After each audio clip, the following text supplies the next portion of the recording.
اللہ الرحمن الرحیم. جب ہم کسی تحریک سے وابستہ ہو جاتے ہیں، اجتماعیت کا حصہ بن جاتے ہیں اور اللہ کے دین کے تعلق سے دین کے خاطر اپنی زندگیوں کے اوقات کو لگانے کا عزم کرتے ہیں، تو کچھ چیزوں کا خیال ہم کو رکھنا ہے، کچھ انفرادی حیثیت میں، کچھ اجتماعی حیثیت میں، اور اس کے علاوہ کچھ ایسی کوالٹیز ہیں جس کو اپنانا ضروری ہے.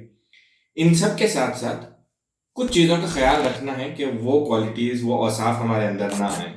اس کے ساتھ کچھ انسانی کمزوریاں بھی موجود ہیں.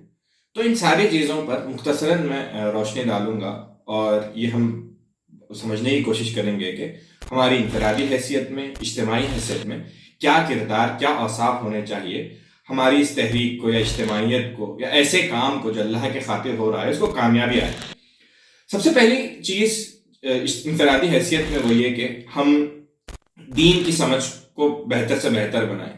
جتنی زیادہ دین کی سمجھ ہمارے اندر پیدا ہوگی، اتنا ایمان، اتنا ارتقاء ہمارے خیالات اور سوچ میں ہوگا دین کو لے کر. جب یہ ممکن ہو جائے تو ہماری زندگیوں میں ہم اسلام کی خاطر کام کرنے کو لے کے جو حساسیت پیدا ہونی ہے اس میں سنجیدہ ہو جائیں گے. ان سب کے ساتھ ساتھ کچھ اخلاقی کردار، معیار اپنے اندر ہم کو پیدا کرنا ہے. بات چیت کا لہجہ، سوچ اور خیال کا لہجہ، میل ملاپ کا لہجہ، ان سب کے اخلاقی کے معیار کو اپنے اندر اس طرح ڈیولپ کرنے کی ضرورت بن جاتی ہے کہ لوگ ہم سے کشش محسوس کریں جب ہم ان سے ملاقات کریں. اس کے ساتھ ساتھ اہم چیز یہ کہ اللہ کے دین کے خاطر اپنی زندگی کا مقصد بنا لیں. یہ آپ بخوبی جانتے ہیں کہ انسان جب کسی چیز کو اپنا مقصد بنا لیتا ہے تو اپنی پوری زندگی اس میں کھپا دیتا ہے. جب ہم اللہ کے دین کی سرفرازی کو اپنی زندگی کا مقصد بنا لیتے ہیں، ہمارا اوڑھنا، بچھونا، اٹھنا، بیٹھنا، ہمارا ہر عمل، ہر کام یہ اللہ کے خاطر جب ہونے لگتا ہے تو گویا یہ کہ ہم ہمارے آس پاس اس کے اثرات دیکھ سکتے ہیں. تو جو بنیادی طور پر جو انفرادی حیثیت میں جو کوالٹیز ہمارے اندر ہونی ہیں، وہ دین کو بہتر سے بہتر سمجھنا، اس پر ایمان اور فیت اور تقوی کو بڑھاتے جانا، اور اپنے آس پاس میں رہنے والے لوگوں میں اس طرح اپنے کردار کے ساتھ اثر انداز ہونا کہ وہ ہم سے قریب آئے. اور آخری چیز، یہ مقصد دین کے خاطر ہمارا بن جائے. جب ہم اللہ کے دین کے خاطر اپنی زندگی کو کھپانے میں عزم کر لیتے ہیں تو ہمارا ہر معاملہ اللہ کے خاطر ہونے لگتا ہے.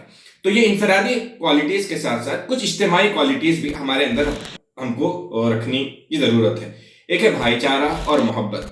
جب ہم کسی کے ساتھ مل کے کام کرتے ہیں تو ان کے کھوکے رہ جانے ہیں، ان کے ساتھ ہم خیال ہونے کی ضرورت ہے، ان سے محبت و الفت کے ساتھ ہم کو رہنا ہے. جب ہم ان کے ساتھ محبت، الفت اور بھائی چارگی کے ساتھ رہیں گے تو ان کی کوتاہیاں اور ان کی کامیوں کو ہم اپنا سمجھیں گے، اور اس سے اوپر اٹھ کر اپنی زندگی میں یا اس مقصد کے تحت جو کردار ہمارا ہونا ہے، جو لاہ عمل ہمارا ہونا ہے، ہماری توجہ، ہماری فوکس وہی چیزیں بن جاتی ہیں.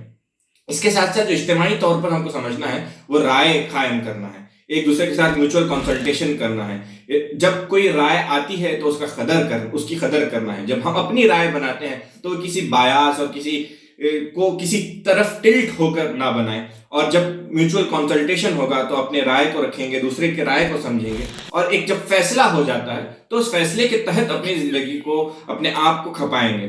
ہو سکتا ہے کہ ہمارے خیال، اپنا اوپینین ہم اپنے ساتھ رکھیں، لیکن جب اجتماعی معاملے میں جب اس چیز کو ایکسیکیوٹ کرنے کی بات آتی ہے تو ہمارے سامنے، ہمارے پیش نظر اجتماعی طور پر جو فیصلہ لیا گیا وہ عزیز ہوگا. اس کے ساتھ ساتھ نظم و ضبط کی پابندی ہونی چاہیے. جب ہم نظم و ضبط کے ساتھ کام کریں گے تو ہی ایک بڑے انقلاب کی طرف ہم آگے بڑھیں گے، ورنہ تو کوئی اکا دکا ایسا کام ہو جائے گا جس سے کوئی ٹھیس نتیجے ہمارے سامنے نہیں آئیں گے. تو ایک نظم و ضبط ہوگا، اس کی پابندی ہوگی، اور ایک دوسرے کو اس کے لیے موٹیویٹ کریں گے، اس کے تحت چلیں گے تو ایک بنیادی مرسوس کا ہم حوالہ دیتے ہوئے اپنی اجتماعیت کو مضبوط بنائیں گے. اس کے ساتھ ساتھ جو اہم چیز ہے وہ ہے کنسٹرکٹیو کرٹیسزم. جب ہم تنقید کریں گے تو وہ بغرض اصلاح ہو، صحیح طریقے سے ہو، اور اس لحاظ سے ہو کہ ہمارے اجتماعی معاملات میں وہ بہتری کا سبب بنے. اس لیے نہیں کہ ہم کسی کی خامیاں کو ٹٹولیں گے، ہمارے فیصلوں کو غلط ثابت کرنے کا ہمارا مقصد ہوگا. بس یہ کہ ہم آگے چل کر تحریک اور اس اجتماعیت میں کس طرح بہتر اور اچھے نیک کام اور بہتر طریقے سے، احسن طریقے سے کر پائیں گے. یہ ساری چیزیں ہیں. ان کے علاوہ کچھ بنیادی چیزیں ہیں جن کا خیال ہم کو رکھنا ہے. کہ ہم غرور میں نہ آئیں، تکبر ہمارے اندر نہ آئے، اور اپنے آپ سے اس طرح محبت ہم نہ کرنے لگ جائیں کہ ہم اپنے آپ سے سیلف obsessed ہو جائیں اور اللہ کے دین کی خاطر کرنے والے کام کو ہم اپنا کام اپنی شخصیت سے اس کو جوڑ لیں اور اس سے اتنی محبت کرنے لگ جائیں کہ ہم اللہ کی کے تعلق سے جو ہمارا خیال ہے اس کو پیچھے چھوڑ کر سب کچھ اپنا ہی سمجھ بیٹھیں۔ ان سب سے اوپر اٹھ کر ہمارے اندر جو بنیادی ہیومن ویکنیسز جو پائی جاتی ہیں جس کو ہمارے کو خیال رکھنا ہے، وہ یہ کہ ہم کسی سے غیبت نہ کریں گے، پیچھے بات نہیں کریں گے، جلسی نہیں رکھیں گے، بیک بائٹنگ نہیں ہوگی، ایک دوسرے کے ساتھ محبت و الفت کے ساتھ رہیں گے، ٹالریٹ کریں گے ایک دوسرے کو، اور جب کسی کے سامنے نظر کسی کو دیکھیں گے تو ہم اونچی شخصیات کو دیکھیں گے۔ جب ہم سے اونچی شخصیات کو دیکھیں گے تو یہ ہوگا کہ ہم اپنے آپ کو انسگنیفیکنٹ محسوس کریں گے، اور جس طرح کا کام ہم کو کرنا ہے اس کی طرف ہماری توجہ مرکوز رہے گی۔ ان سب کے ساتھ ساتھ ہم کو چاہیے کہ ہم اپنے اندر جو ڈٹرمنیشن ہے، جو پرسسٹنس ہے، جو اس مقصد کے تحت اپنی زندگی کو لگانا ہے، اس کو کمزور ہونے نہ دیں۔ یہ ممکن ہے کہ شیطان ہماری زندگیوں میں ہمارے وسوسے ڈالے گا، اور یہ اس مقصد کے تحت جو ہمارے لاہ عمل ہے اس میں درار اور رکاوٹیں پیش آئے گی۔ ذہنی طور پر یہ بتائے گا کہ ہم جو کر رہے ہیں اس کے نتیجے نہیں آئیں گے، یہ بتائے گا کہ ہمارے نتیجے بہت دور ہیں، اس سے ہمارے ڈٹرمنیشن کو کمزوری آتی ہے، ہم اس کو دور رکھیں گے۔ میں اس موقع سے آپ لوگوں سے یہی گزارش کرتا ہوں کہ ہم اللہ کے دین کی خاطر ثابت قدم ہو جائیں، ان اوصاف کو اپنائیں، اور آخرت میں اللہ کی رضا کے تعلق سے اتنے حساس ہو جائیں کہ ہمارا ہر عمل اللہ کے دین کے خاطر ہو۔ آئیے اللہ سے دعا کریں، اللہ تعالی ہم کو مل کر اس کی دین کی سرفرازی کے لیے کام کرنے کے لیے چن لے، اور ہم سب کو عرش کے سائے میں آخرت میں جگہ دے۔ وآخر دعوانا الحمدللہ رب العالمین۔ جزاک اللہ۔